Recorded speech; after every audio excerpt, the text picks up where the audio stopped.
आपको बताएं कि दी हेरिक स्कूल में खुफिया कैमरे नस्ब होने का मामला 24 घंटे गुजरने के बाद महकमा तालीम कोई एक्शन ना ले सकी।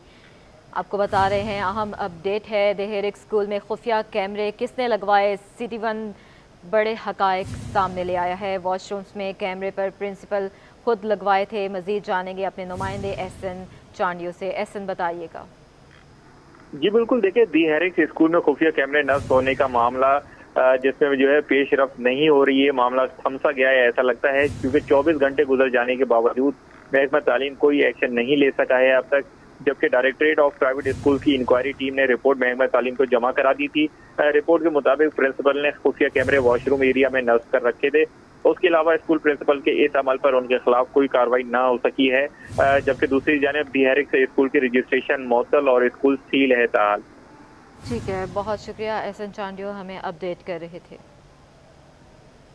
सिंध हुकूमत ने रवा माली साल में माह अक्टूबर तक 40 अरब रुपए से जायद के टैक्स वसूली की है। मोटर व्हीकल टैक्स की मद में 3530.545 मिलियन रुपए टैक्स वसूल किया गया है। टैक्स वसूली की तफसीलात जानने के लिए हम बात करते हैं अपने नुमाइंदे इक़्तिदार अनवर हमारे साथ मौजूद हैं। जी इक़्तिदार, इस हवाले से भी बताइएगा। आपका हुकूमत सिंध ने इस साल माह जुलाई से माह अक्टूबर तक तकरीबन 40 अरब 95 करोड़ रुपए का टैक्स जो है वो जमा किया है, जो कि गुज़श्ता साल के मुकाबले में तकरीबन 12 अरब 33 करोड़ रुपए जायद है। मोटर व्हीकल टैक्स की मद में 35 अरब रुपए जमा किए गए हैं, जबकि इसके अलावा इंफ्रास्ट्रक्चर जो है 3 अरब 40 करोड़ रुपए जमा किए गए और प्रोफेशनल टैक्स की मद में 10 करोड़ 27 लाख रुपए जमा किए गए हैं। इस साल का जो टारगेट है वो ज्यादा रखा पिछले के मुकाबले में। अब हुकूमत सिंध ने फैसला किया है कि वो जायदादों और ना दहनदार मोटर व्हीकल के खिलाफ एक और मुहिम शुरू करेगी, ताकि जो टैक्स है उसे ज्यादा अच्छी तरीके से कलेक्ट किया जा सके। जी ठीक है, इक़्तिदार हमें अपडेट कर रहे थे, आपका बहुत शुक्रिया।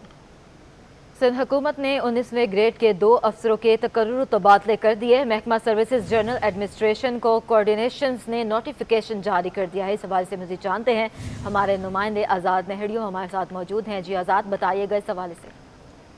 जी बिल्कुल, सिंध सरकार ने 19 ग्रेड के 2 अफसरान के तकर्रुर व तबादले कर दिए हैं। इन अफसरान में additional secretary services general foundation Shumala Kafeel Siddiqui का तबादला करके उनको एडिशनल सेक्रेटरी दाखिला तैनात किया गया है, जबकि प्रोजेक्ट डायरेक्टर सिल्क जमशेद आलम मेमन का तबादला करके उनको जो है additional secretary services general administration व फाउंडेशन तैनात किया गया है। इनके तकर्रुर और तबादलों का महकमा सर्विसेज जनरल एडमिनिस्ट्रेशन व कोऑर्डिनेशन ने बाकायदा तौर पर नोटिफिकेशन भी जारी कर दिया। जी ठीक है, बहुत शुक्रिया, आप हमें अपडेट कर रहे थे।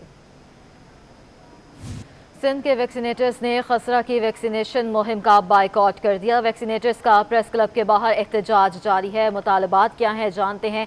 एहतजाज में मौजूद हमारी नुमाइंदा रबिया खान इस वक्त वहाँ मौजूद हैं। रबिया, बताइएगा क्या मुतालबात हैं इनके। जी बिल्कुल, सिंध से ताल्लुक़ रखने वाले वैक्सीनेटर्स जो हैं वो यहाँ पर प्रेस क्लब के बाहर एहतजाज कर रहे हैं और इनका बताना है कि 336 इनके वैक्सीनेटर साथी जो है वो उनको बरतरफ किया गया है, उसकी बहाली के लिए यहाँ पर एहतजाज किया जा रहा है। मेरे कैमरामैन अगर आपको दिखाएं तो यहाँ पर जो वैक्सीन लगाने वाले अफराद हैं उनकी एक बड़ी तादाद एहतजाज में शरीक है।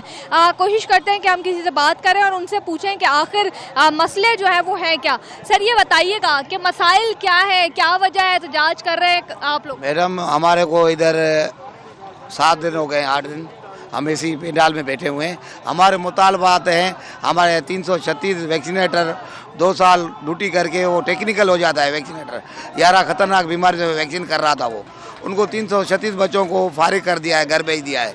कोर्ट का बहाना करके ब्यूरोक्रेट ऑफिसरों ने हमारे को रुलाने के चक्कर में उन बच्चों को फौरी तौर पर। दूसरा हमारा जो है अपना तो हमारा दूसरा है अपग्रेडेशन टाइम स्केल, जो हमारे पंजाब सूबे में 11 ग्रेड है, हमारे पास 6ठा है। हम 36 साल सर्विस है, फिर भी हम 6ठे ग्रेड में रिटायर होते हैं। कहना है कि इन्होंने खसरा की वैक्सीन जो लगनी थी सिंध के मुख्तलिफ शहरों में उसका बाइकआउट कर दिया और यहाँ पर जो है वो तकरीबन 7 रोज़ इनको हो गए हैं कि एहतजाज कर रहे हैं। प्रेस क्लब के बाहर इन्होंने जो है पंडाल लगाया हुआ है और यहाँ पर ये मौजूद है और इनका कहना है कि जब तक हमारे 336 साथियों को वापस नौकरियों पर बहाल नहीं किया जाता एहतजाज का सिलसिला जारी रहेगा। जी बहुत शुक्रिया रबिया खान, हमें अपडेट करें। सिंध हुकूमत को सुप्रीम कोर्ट से बड़ा रिलीफ मिल गया। सिंध पब्लिक सर्विस कमीशन के चेयरमैन और मेंबरान की तैनाती कालदम करार देने के खिलाफ अपीलें समाअत के लिए मंजूर कर ली गई हैं। इससे कबल महकमा सेहत सिंध ग्रेड 17 की 2800 असामियाँ खाली होने के बावजूद महकमा सेहत सिंध पब्लिक सर्विस की कमीशन मुअत्तल होने के बायस नई भर्तियों की सिफारिश नहीं कर पा रहा था। इस हवाले से मजीद जानते हैं हमारे नुमाइंदे आज़ाद नेहरियो हमारे साथ मौजूद हैं। जी आज़ाद, बताइएगा इस हवाले से। जी बिल्कुल, जो सुप्रीम कोर्ट ने सिंध पब्लिक सर्विस कमीशन को बहाल कर दिया है, इस हवाले से वज़ीर आला सिंध ने जो है ज़ाती तौर पर सुप्रीम कोर्ट से दरख्वास्त की थी कि इस वक्त अफसरान का बड़ा फुकदान है, जिसके बाद आज सुप्रीम कोर्ट ने सिंध पब्लिक सर्विस कमीशन को बहाल करने का फैसला सुना है। इस फैसले से कबल सिंध सरकार के पास महकमा सेहत में 17 ग्रेड के 2800 डॉक्टरों की असामियाँ खाली थी, जिसके बाद सिंध सरकार को कमीशन मुअत्तल होने से सख्त परेशानी का सामना था। अब सिंध सरकार महकमा सेहत में 17 ग्रेड के 2800 डॉक्टर की जो खाली असामियाँ वह सिंध पब्लिक सर्विस कमीशन को फेरस्त अरसाल करेगी, जिसके बाद बाज़ाब्ता तौर पर महकमा सेहत में 2800 डॉक्टरों की भर्तियों का अमल शुरू हो जाएगा। जी ठीक है, आज़ाद नेहरियो हमें अपडेट कर रहे थे, आपका बहुत शुक्रिया। वर्ल्ड बैंक और क्लिक की इश्तराक से बल्दिया बस्ती में तरक्याती अमूर की अंजाम दही के लिए अवामी आरा जानने के लिए तकरीब का इनेकाद किया गया है। तकरीब में मौजूद अपने नुमाइंदे रिजवान अहमद से इस तकरीब का अहवाल जानते हैं। जी रिजवान, बताइएगा ये क्लिक क्या है और इसकी क्या जिम्मेदारियाँ हैं? जी बिल्कुल, सिंध हुकूमत की तश्कील करदा क्लिक प्रोजेक्ट के तहत जो है कराची के कई इंफ्रास्ट्रक्चर जो हैं उस पर काम जारी है और इस हवाले से हुमा हलीपुटो हमारे साथ मौजूद हैं जो कि क्लिक की एक रिप्रेजेंट कर रही हैं उसको क्लिक को, और डिस्ट्रिक्ट सेंट्रल में इस वक्त मौजूद हैं, इनसे बात करते हैं। बहुत शुक्रिया मैडम, ये बताइएगा कि क्लिक का बेसिकली फंक्शन क्या है और क्लिक ने कराची के इंफ्रास्ट्रक्चर में जो अब तक स्टडी की है किस में काम ज़्यादा करने की ज़रूरत है और क्या काम होने जा रहा है? जी, क्लिक एक competitive livable city of Karachi के नाम से प्रोजेक्ट कंसीव हुआ था 2019 में। उसके बाद इस पे ये प्रोजेक्ट का जो आइडिया था वो ये था कि इंफ्रास्ट्रक्चर इम्प्रूवमेंट दी जाएगी, जिसमें रोड्स, ड्रेनेज, सेवरेज वगैरह से पार्क्स, डिस्पेंसरीज और लाइब्रेरीज वगैरह को रेनोवेट और रिहेबिलिटेट किया जाएगा। इस हवाले से थ्रू आउट कराची में जितनी भी LCs हैं, लोकल काउंसिल्स हैं, उनके आइडेंटिफाइड जो उन्होंने खुद आइडेंटिफाई किए हैं और कम्युनिटी के थ्रू जो उनको कंप्लेंट्स वगैरह आती हैं, उस हवाले से जो आइडेंटिफाइड स्कीम्स हैं उनको हम लोग कंसीडर करते हैं, उस पर रिपोर्ट्स बनाते हैं, उनका रिव्यू करते हैं। बहुत शुक्रिया। जैसा कि आपने सुना कि क्लिक जो है वो शहर में इंफ्रास्ट्रक्चर की बहाली के लिए सरगर्म है और इस सिलसिले में जो ज़िले हुकूमतें हैं उनकी मुशावरत के ज़रिए काम जारी है और कहा यह जा रहा है कि आइंदा चंद रोज़ में इसके खुशगवार नताइज मुरतब हो सकते हैं शहर पर। जी।